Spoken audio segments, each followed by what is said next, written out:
തൊഴിലുറപ്പ് പദ്ധതിയെ തകർക്കരുത് എന്നാവശ്യപ്പെട്ട് തൃപ്രങ്ങോട് പഞ്ചായത്തിലെ തൊഴിലുറപ്പ് തൊഴിലാളികൾ പോസ്റ്റ് ഓഫീസിലേക്ക് മാർച്ചും ധർണയും സംഘടിപ്പിച്ചു.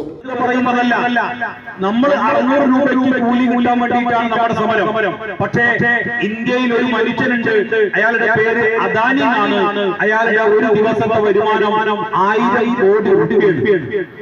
അപ്രായോഗികമായ NMMS, ജിയോ ടാഗ് എന്നിവ പിൻവലിക്കുക, തൊഴിൽ ദിനങ്ങൾ 200 വർദ്ധിപ്പിക്കുക, അർഹരായ മുഴുവൻ തൊഴിലാളികൾക്കും തൊഴിൽ ഉറപ്പുവരുത്തുക, പ്രതിദിന കൂലി 600 രൂപയായി വർദ്ധിപ്പിക്കുക, തൊഴിൽ സമയം രാവിലെ 9 മുതൽ വൈകിട്ട് 4 വരെയാക്കുക, യഥാസമയം കൂലിയും സാധന സാമഗ്രികളുടെ വിലയും ലഭ്യമാക്കുക, സംസ്ഥാനത്തിന് അർഹമായ ലേബർ ബഡ്ജറ്റ് അനുവദിക്കുക, അയ്യങ്കാളി തൊഴിലുറപ്പ് പദ്ധതി ഫലപ്രദമായി നടപ്പിലാക്കുക, കൂടുതൽ തുക അനുവദിക്കുക, നിയമപദ്ധതി ഉടൻ പ്രാബല്യത്തിൽ വരുത്തുക എന്നീ ആവശ്യങ്ങൾ ഉന്നയിച്ചാണ് തൊഴിലുറപ്പ് തൊഴിലാളികൾ പ്രതിഷേധം സംഘടിപ്പിച്ചത്.